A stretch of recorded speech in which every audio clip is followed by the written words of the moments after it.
Welcome to Religion Wise. I'm your host, Chip Gruen. So today we're doing something a little different. We have talked for a long time. So Christine Flicker and I, who is the producer and editor of the podcast, have talked for a long time about whether we could do a mailbag episode, because we do get questions, whether it be at public programming, at conferences I attend, or professional development, where I'm talking about religious literacy and empathetic understanding, that we get questions. And a lot of the questions, I think, really go to the heart of what we do and why we do it and how we do it and how that might be different from other kinds of similar organizations. So we've gathered some of those questions and those comments together and tried to formulate a set of questions that can get to, sort of the gist of it. As it turns out, I was a guest on a podcast, Maurice Bloom's Walk, Talk, Listen, a few weeks ago. I encourage you to go and find that, and discovered that there were a lot of things that I thought might be interesting for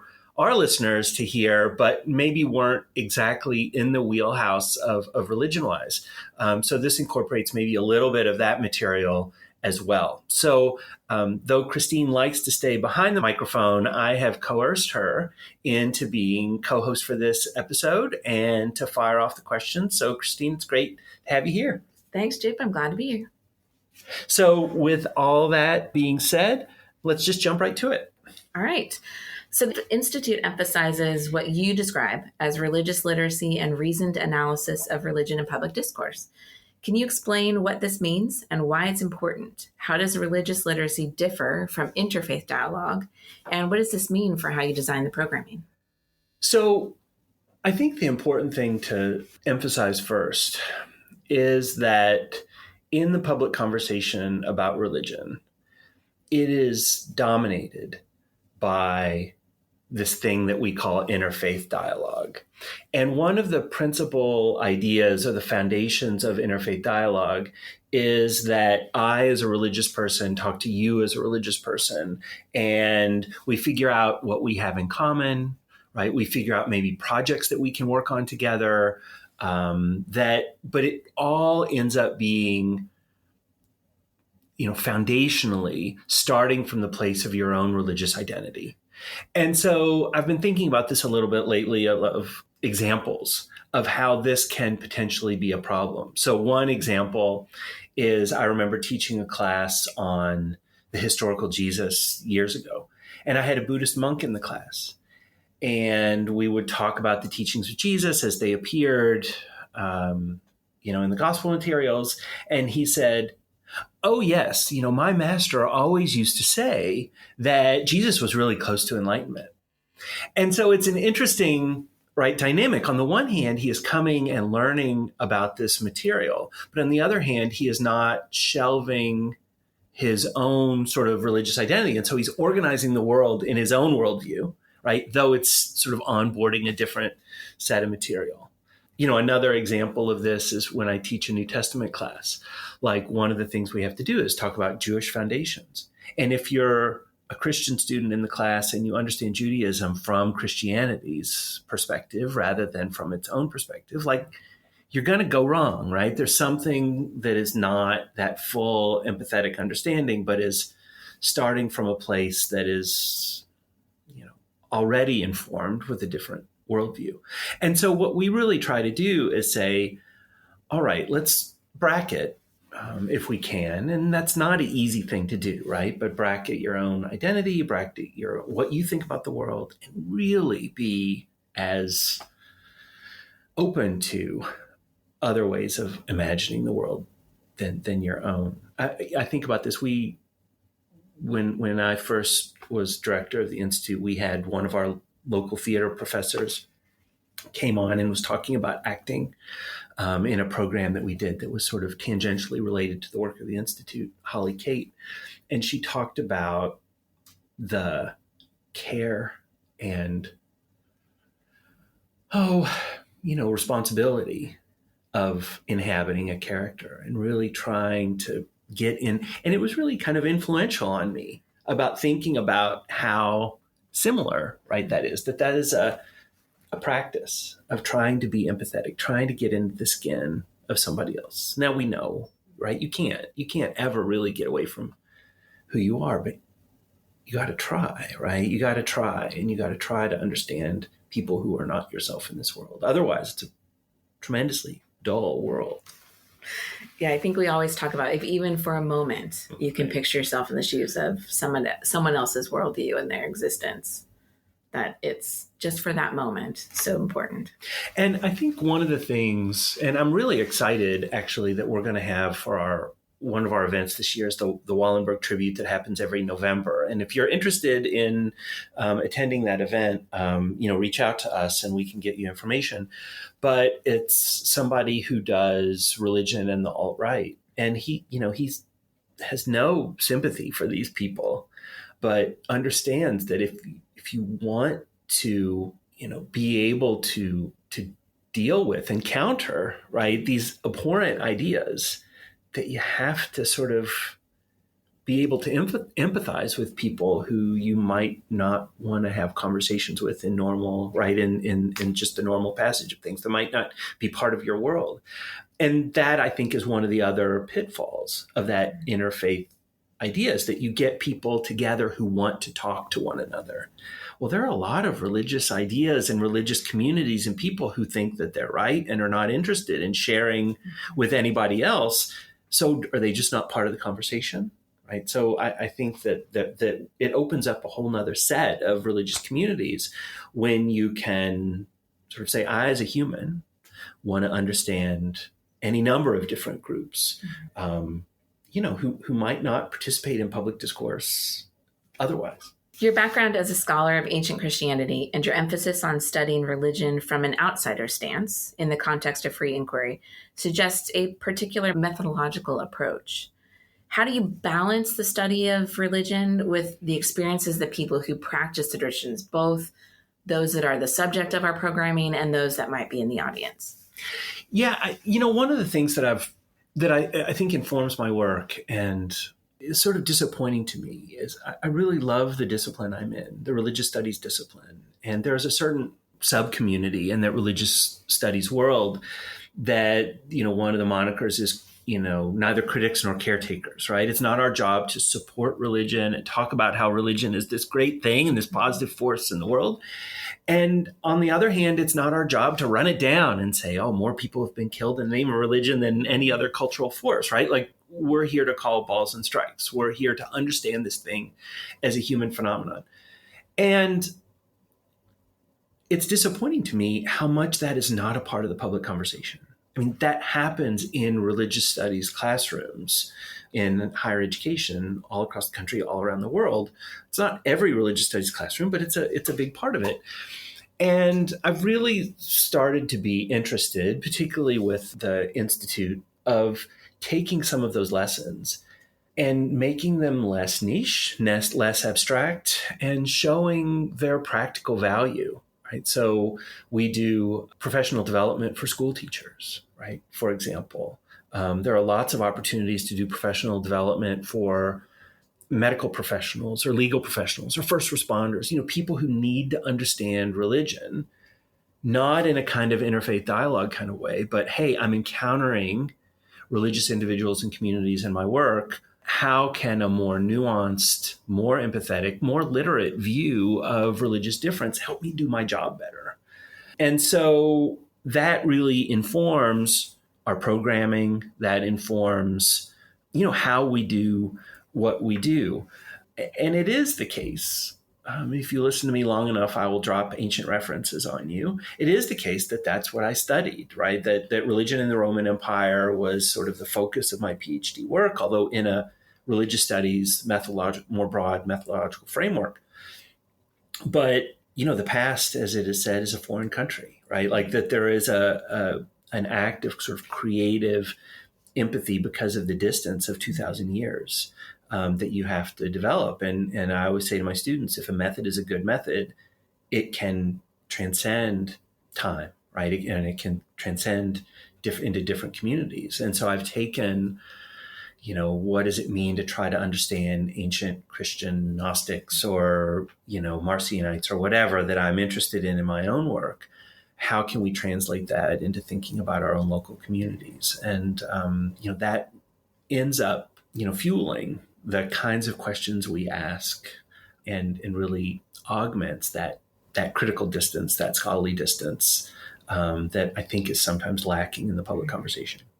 Your research increasingly focuses on using religious studies methods, as you just talked about, to influence the public conversation on contemporary religious diversity. This obviously suggests kind of a move from traditional academic scholarship towards a more public-facing kind of work. In what ways do you envision religious studies methods being able to address religious literacy in that public conversation? Yeah, and I think, just kind of building on what we were just talking about, that this can be very hard for people in the public. I mean, I remember talking to a group of principals in the area and sort of giving my spiel, my presentation as a part of this professional development about how important it is to understand the children in your classroom in this case, because we're talking about public schools. And we live in the Lehigh Valley, an increasingly diverse world. I think we'll talk about that a little later. It's an increasingly diverse community. And this principal came up to me and she said, I just never thought about talking about religion not from a religious perspective. Mm-hmm. And, sometimes, when I'm sitting alone in the dark, I think, gosh, is everything I say about this topic just the most obvious thing ever? And then I realized, no, I have something like that happen. And I'm like, no, this is not native, right? This is not sort of the natural hardware we're given when we talk about religion. It is our sort of go-to to want to talk about my religion, mm-hmm. right? When we have this, and we view it as this sort of deeply, not only personal, but private thing. And so we sometimes lack the capacity to do this well. And so it is a challenge, right, to bring this to a public audience. This is a little bit in the weeds, but I think it's a really good example. I did a public talk and somebody had sent me a poster on the Golden Rule. So, the Golden Rule, of course, people from Christian backgrounds will know, do unto others as you would have them do unto you. And what this poster did is it said, oh, this isn't just a Christian idea. You can find this in Judaism, and you can find it in Islam, and you can find it in Hinduism. And it sort of had quotes that more or less, had a similar idea. So you might be familiar with what's sometimes called the Silver Rule, right? That is a sort of a less selfless understanding of this. Don't do unto others as you would have them not do unto you, or something like this, right? But you get various versions of something similar as just basic ethical principle. And I remember, so I sort of unpacked this thing and said, yeah, but notice how this is saying that this is valuable in all these other traditions because it's found in Christianity. So it's that thing of sort of normalizing other beliefs by finding commonality with the thing that you're already a part of. And that's sort of a questionable way to approach religious difference. And so I go in this whole spiel, and somebody afterwards comes up to me and he says, I really love that poster. Where can I get a copy of it? I was like, okay. I shared the poster with him. It's not a useless thing, but I was like, oh, you weren't listening really. Right. So this can be right when your sort of original software is to think about all religion in terms of your own, that can be a real challenge. You have argued that knowledge of world religions from a non-confessional perspective is not a luxury, but a necessity for 21st century leaders, and that the most important attribute that the academic study of religion offers is the ability to understand others. Can you explain what you mean by a non-confessional perspective? And then how does that claim about the academic study of religion affect the work of the Institute? Yeah, so non-confessional is just kind of a fancy way of talking about, not from a religious perspective, right? So in our religious studies classes, we don't teach people how to be a better Christian or a better Jew or a better Hindu, right? It's not seminary, it's not theology. It is studying religion as a cultural product, right? So the example I sometimes give is in a political science department. You shouldn't, I don't know if this is true of all political science departments, but you shouldn't learn how to be a better Republican or how to be a better Democrat, right? You learn about political processes, you learn about political systems, you learn about how they work, right? Maybe you learn how to be an inside operative from that, but it's not the fundamental goals. And so it is here, right? So you learn how religion functions. Some of it is history, some of it is phenomenological, like what is it, what is it like to step into a cathedral, for example? What are the rituals that you'll see? How do you understand those? And maybe, students using that example, Catholic students come and learn about their own tradition and they are happy with that, and that's good. But that's not my fundamental goal. My fundamental goal is to sort of offer up a more neutral view, non-confessional view of this thing as a thing that humans do, religion as a thing that humans do.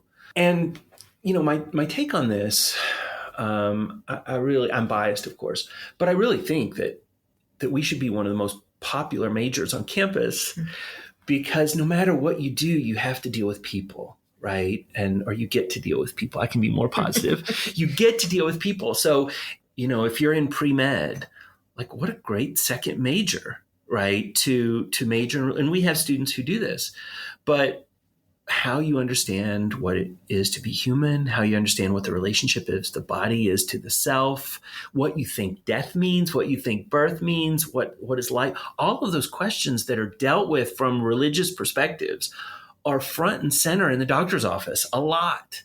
And so if you haven't considered, right, that, those more abstract, more cosmological questions when you're talking to a patient, you're really missing out, right? I like to tell my pre-med students that being a doctor is not like working on a car, right? That it's not like you just take one part out and put another in. Like there's a whole context there that if you're going to be a good doctor, right, you need to pay attention to.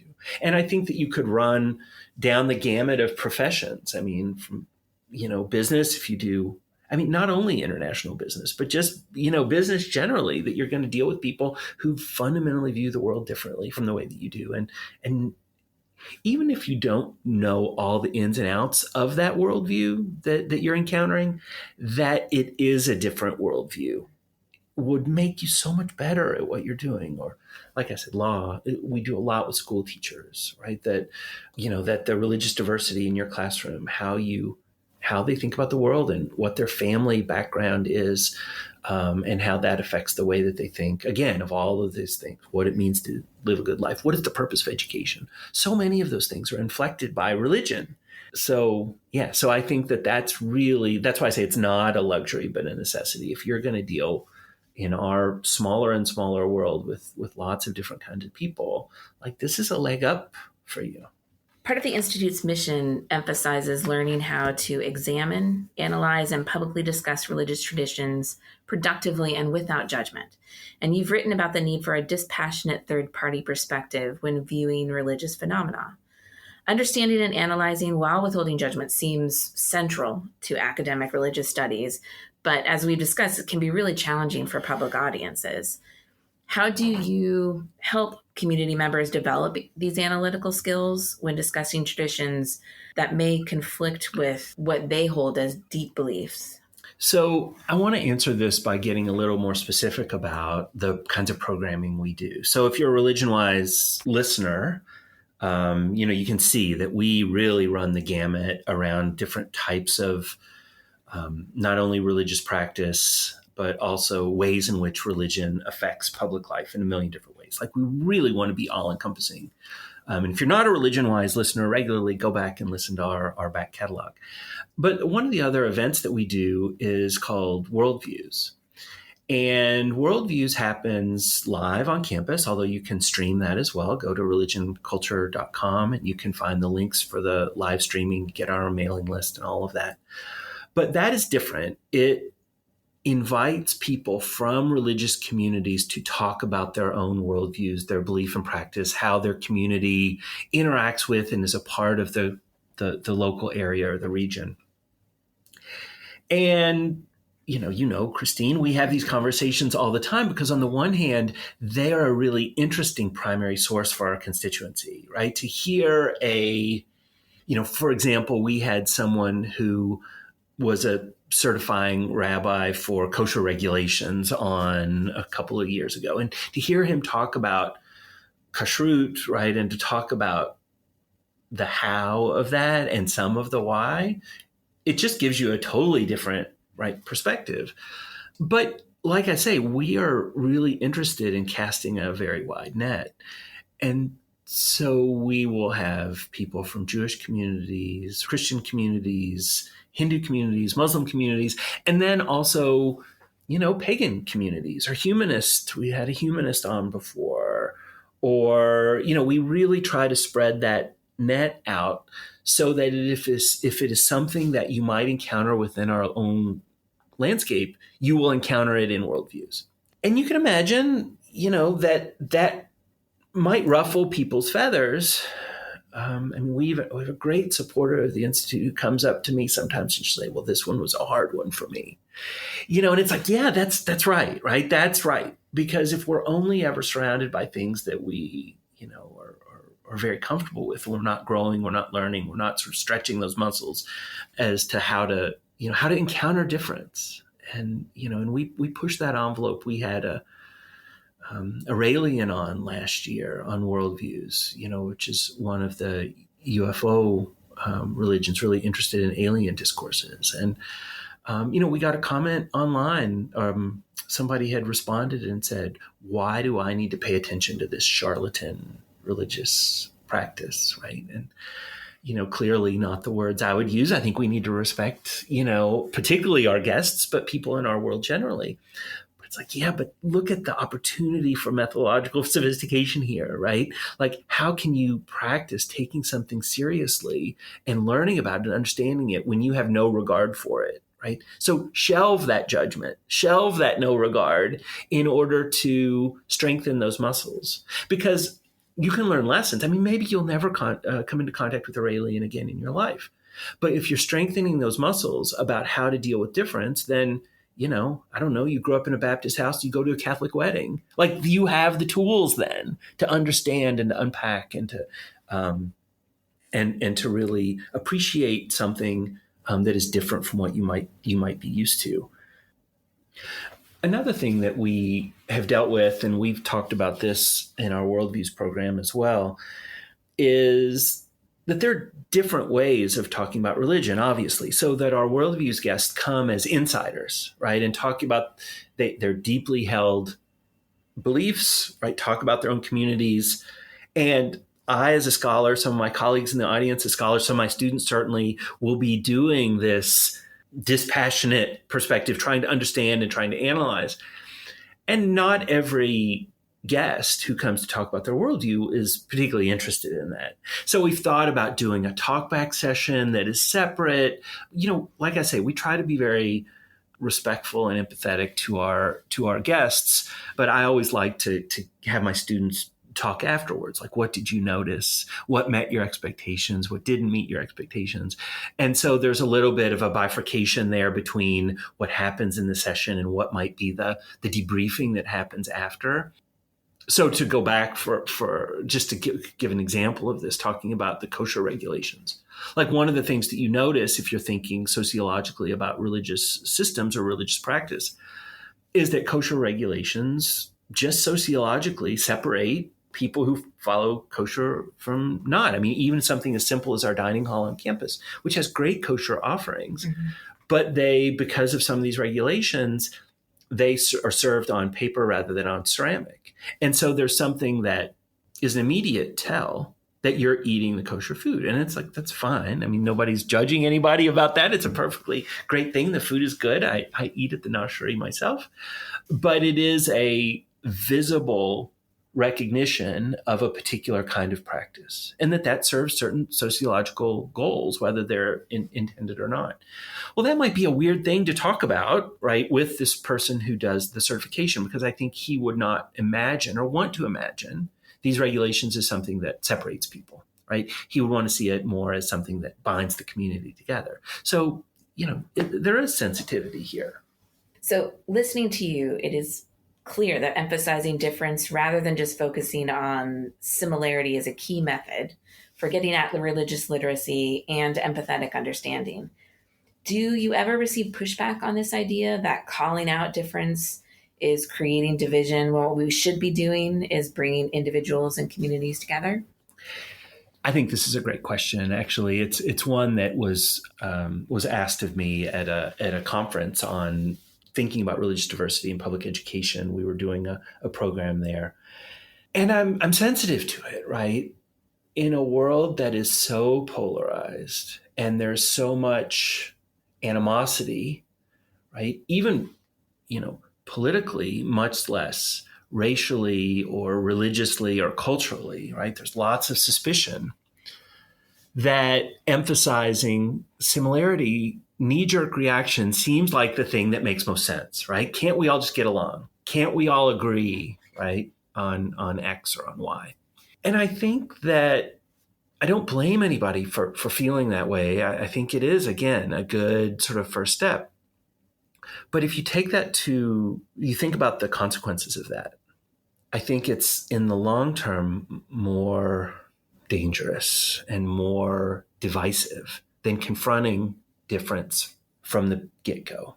Because, and I think, I think we've seen this on our own campus. You take something like, if you take any kind of religious conflict from around the world, that if you've been telling yourself that there really are not fundamental differences in the way that you view the world, that you really agree on the most important things, and then an event happens that splits the community, and one group says, understands it one way and another group understands it another way, but that if you haven't stopped to consider why people might view those events differently, right? You've convinced yourself that we all really do just see the world the same way. My code for this is we're all pink on the inside, right? If you don't think about the cultural and religious difference that might lead people to understand or interpret or unpack events differently, then when something like that happens, you're left looking across the table and thinking, I don't know you. I thought I did, but I don't. Right. And so I think our strategy here, and I say this all the time, particularly in those worldview sessions that I've mentioned and some of our other professional development programs that we do, is that if you have relatively low stakes conversations across difference, then that can prepare you for when there is a high stakes conversation across difference.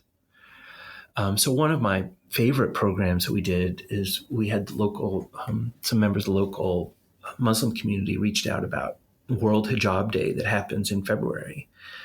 And so we had a female leader from that community who came and talked about wearing the hijab. And, at least from where I'm sitting, that feels much lower stakes, right? Then one of the local imams always says, I want to come and I want to talk about jihad and what that means. And that's higher stakes, right? But you can practice with thinking about, okay, this community or members of this community have a head covering. What does that mean? And why is that important to them? And how do they want to be treated when they're wearing it? And what does it signal? And all of those things. Like, I'm no doubt that everybody went home from that event and slept just fine that night, even though we were talking about difference, right? Even though we were talking about something that is a marker of cultural difference. And we got into more complicated things there, right? You can talk about gender and power dynamics and leadership and all of these sorts of things. But it was good practice. And again, I always think about like lifting weights here, right? That you need to sort of prepare your intellectual capabilities the way that you prepare your muscles, right? You need to test them. And those are good tests. And then when something harder comes along, well, maybe you're better prepared to deal with it. No, I think if you go into a diverse room, whether again, racially, culturally, religiously, gender, sexuality, and you just convince yourself that everybody is really fundamentally the same, you're going to have that erode really quickly, and you're not going to know how to deal with the differences there. So my take on this is to deal with difference head on from the very beginning. And this can be easy. We have a program called Understanding Our Neighbors that is a book project for elementary school libraries and classrooms. And, this can be as zero entry as you want it to be, where the food that is eaten in this community looks different than the food that you might be used to. right? And that's okay, right? That can be a conversation about difference, and then obviously you can get more complicated from there. Yeah, I always think of it as, again, that muscle memory that you're building of practicing that skill. And though our topic is about religion, over the years that I've been working with you here at the Institute, it's that skill is coming up in just conversations with people where they'll say something, whether it's political or whatever the case may be. And I think, okay, suspend my judgment, think about the empathy of trying to understand their worldviews. Why might they be thinking that way? What are they coming from that brings that opinion to this circumstance?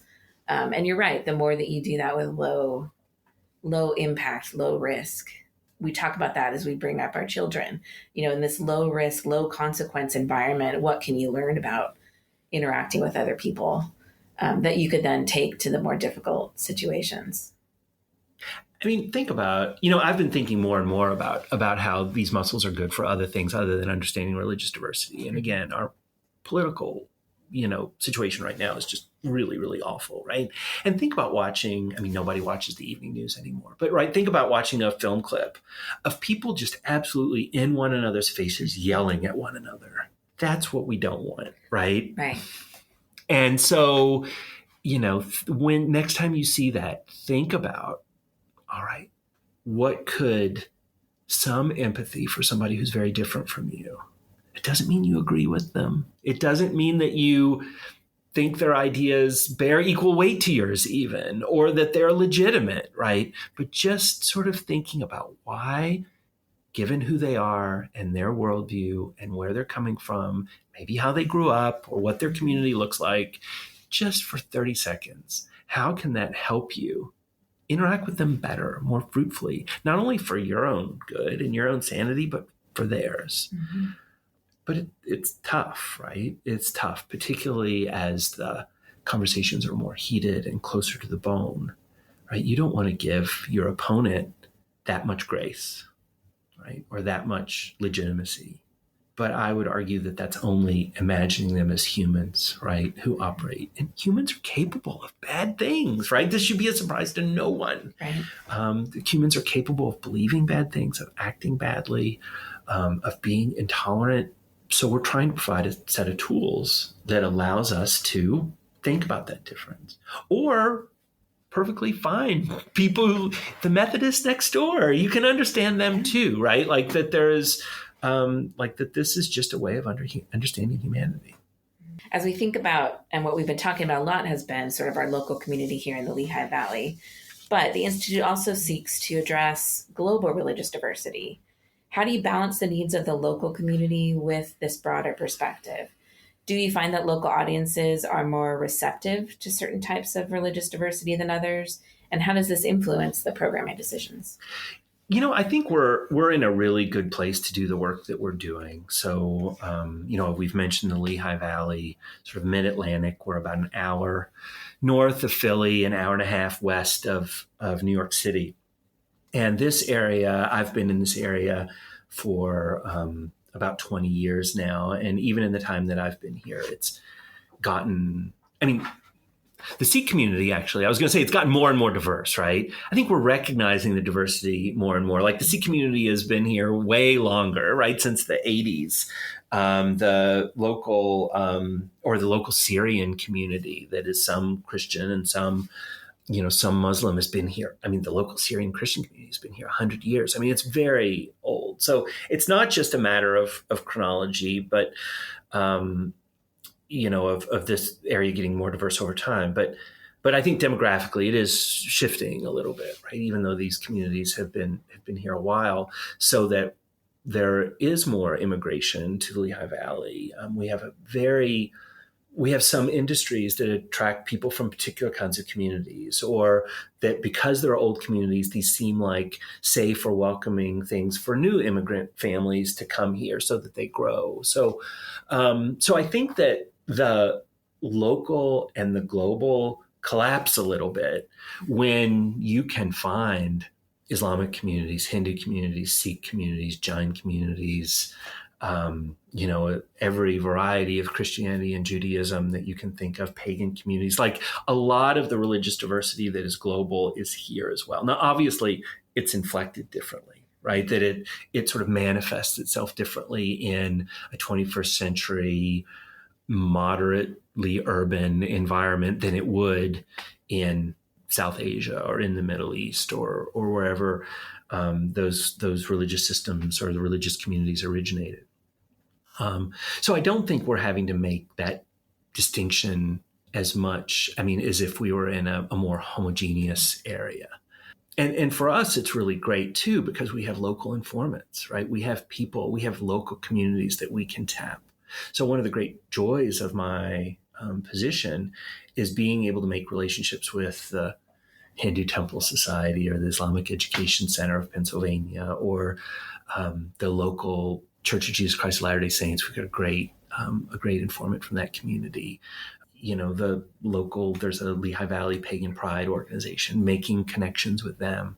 We want to be involved, right, with all of that diversity. We want them to be a part of what we do and to appreciate not only that we're trying to understand and trying to bring greater literacy about their communities, but also that they have as much responsibility as anybody else to understand communities that are not themselves either. So it makes me, incredibly happy when you see your friends from the local Muslim community who come for the event that features Hinduism, for example, right? Because this is a two-way street. It's always got to be a two-way street.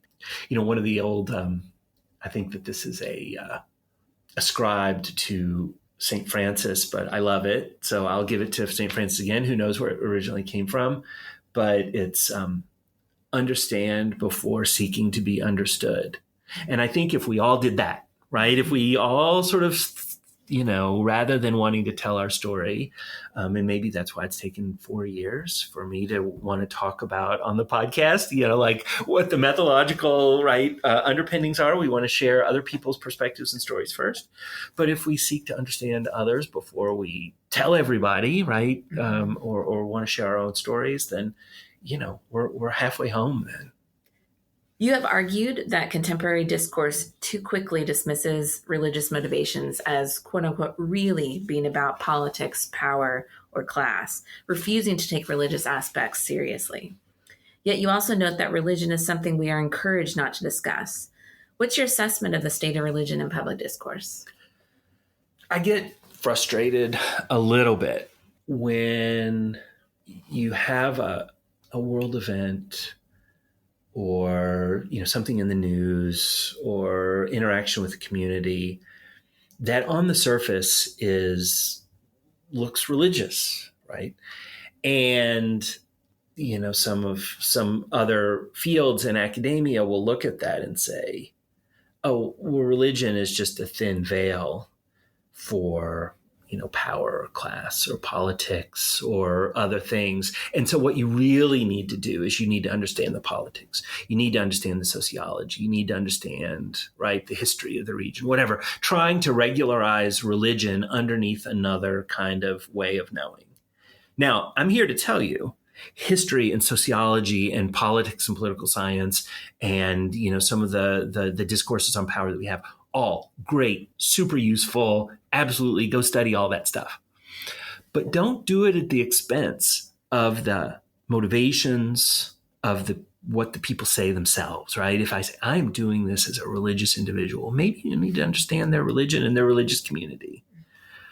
One of the places, and this is equal on the right and the left. I mean, you can probably, guess I will never out myself politically, but you can probably guess my leanings. But here I will give you an indictment of both the left and the right when talking about religion, that when something bad happens in the name of religion, that you'll get a politician or somebody in the public square will stand up and say, well, that's not legitimate Christianity, or that's not legitimate Judaism, or legitimate Islam, or legitimate Hinduism. The tradition has been hijacked for their own nefarious purposes.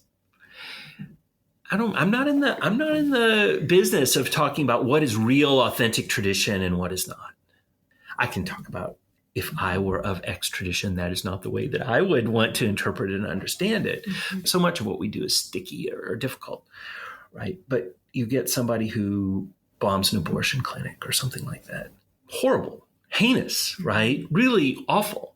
But they say that they do it because their Christianity demands it, right? That this is what Jesus wants for them to do. Not the way that I would interpret the tradition, right? Not the way that I would sort of sign up to be Christian. But I think that to dismiss that as not a sincere motivation is short-circuiting your ability to understand why they do and why they chose to do this thing, right? And you can think about any number of things that people claim to do as a part of their religious practice. And I think if we just dismiss religion as a motivating factor, it doesn't get us closer to understanding. And if understanding is the way of countering, de-radicalizing, then I think that the understanding piece is more important than the satisfaction that we might get by saying that's not my religion, right? That there's no way that you could come from, the Christian religious tradition, for example, and do that thing. Well, there is a way because we can see that it happened, and it happens in patterns, right? So maybe we need to, take seriously these people and think about it, right? What is the scriptural interpretation that happens within that community? How do they understand history? How do they understand community? How do they understand the good life? How do they understand eternal life? How do they understand, death and so forth? It's not going to get you further away from understanding what they've done, right? And why they might have done it. Doesn't mean you have to condone it. Doesn't mean that you have to accept it as a legitimate form of activity or a legitimate kind of discursive way of understanding. But it's there, right? And I think hiding our heads in the sand doesn't help. Doesn't help at all. I always think of it as kind of like you're trying to understand something without seeing all the data. That all of those things weigh into the end result. So let's switch gears a bit and think about the Institute operating within a liberal arts college. How does the context of Muhlenberg College affect the work of the Institute? What advantages does it offer? And what challenges do you face in maintaining community engagement while serving an academic institution?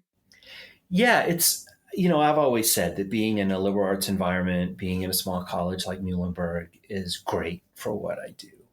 That I know colleagues in some of those other disciplines we've just mentioned, right? In history and sociology and anthropology and philosophy and so forth. And so we have this really great opportunity to think about shared phenomena, right? History or culture or whatever from a variety of different perspectives. And that's really great. And, in the context here in particular, we have great support from our administration, right, that really sees what we do as valuable. And some of that is tied to the Evangelical Lutheran Church of America, the Lutheran heritage of the college.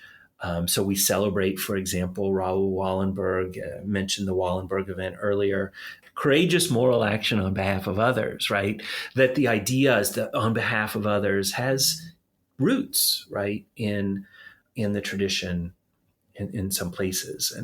And so while we don't practice Lutheranism, like I wouldn't say what we do is particularly Lutheran, it certainly has overlaps. It has overlays that really make it a part of the history and heritage of the college. And I think that's great.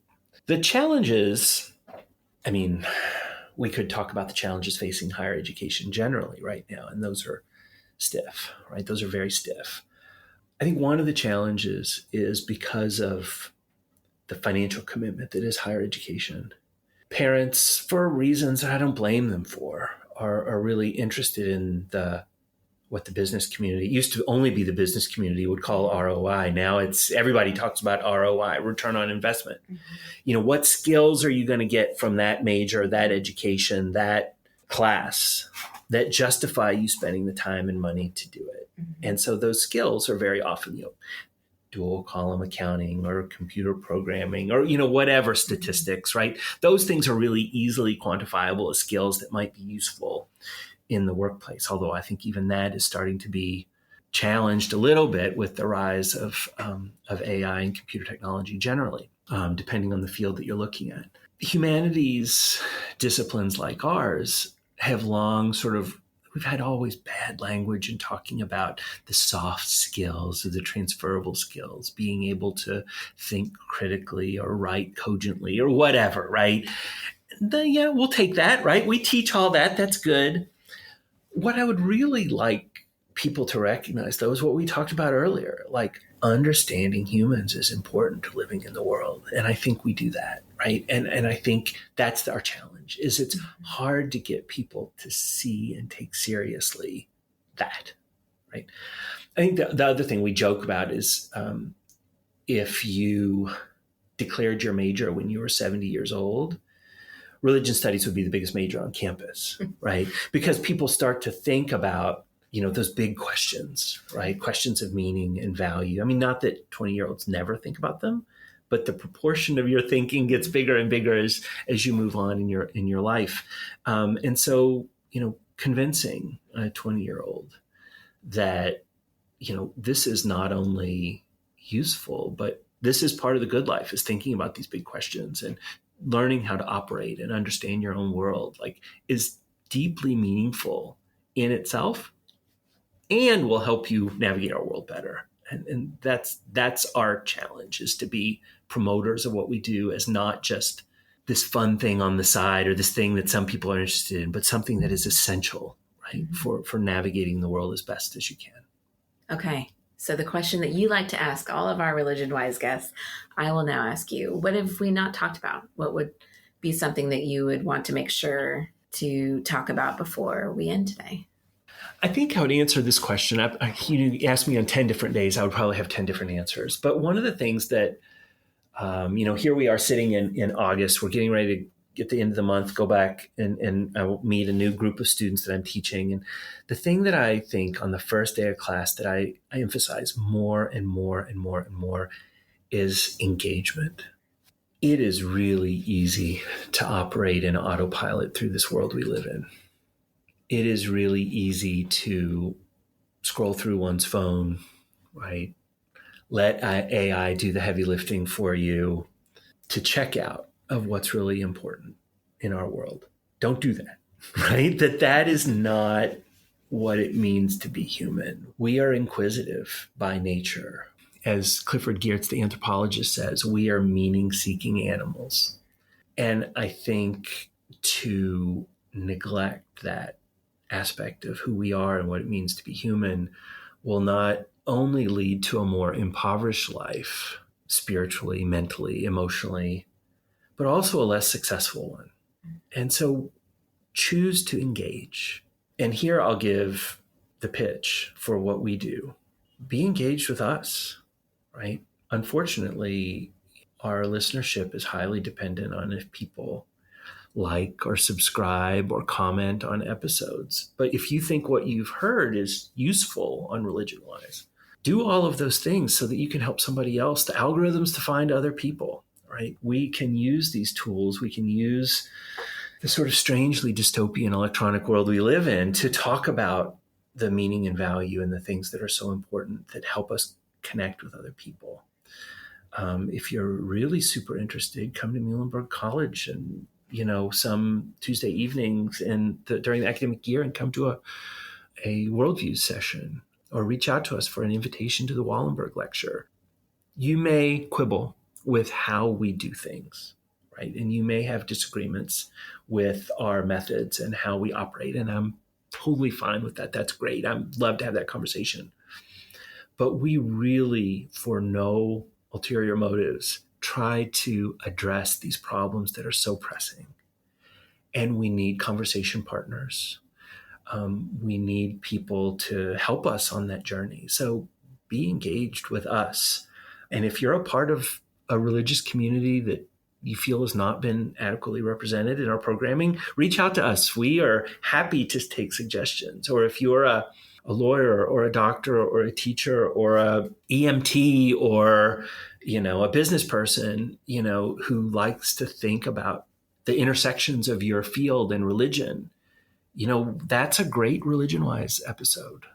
One of the ones, I'll just give a pitch about how this may not always seem, again, part of our native programming, but one of my favorite episodes we've done on here, I encourage you to go back and look, was Dustin Grimm, who is a funeral director. Right? And thinking about how does thinking about religion affect the way that you deal with end of life issues as a funeral director? Like, that's fascinating. That's interesting. And I think that is one of hundreds of places where religion interacts with our professional lives or cultural lives. You don't have to be a priest or a rabbi or a pastor to have interactions with religion. So that's what we try to do. So be engaged with us. We're always happy to have the conversation. And I just want to give a shout out to Christine, who has hosted this episode. She does not like to be behind the mic. She likes to be behind the scenes a little bit more. So I really appreciate her crossing over and joining me in this episode. So thank you very much. Thanks, Chip. This has been fun. This has been Religion Wise, a podcast produced by the Institute for Religious and Cultural Understanding of Muhlenberg College. Religion Wise is produced and directed by Christine Flicker. For more information about additional programming, or to make an inquiry about a speaking engagement, please visit our website at religionandculture.com. There, you'll find our contact information, links to other programming, and have the opportunity to support the work of the Institute. Please subscribe to Religion Wise wherever you get your podcasts. We look forward to seeing you next time.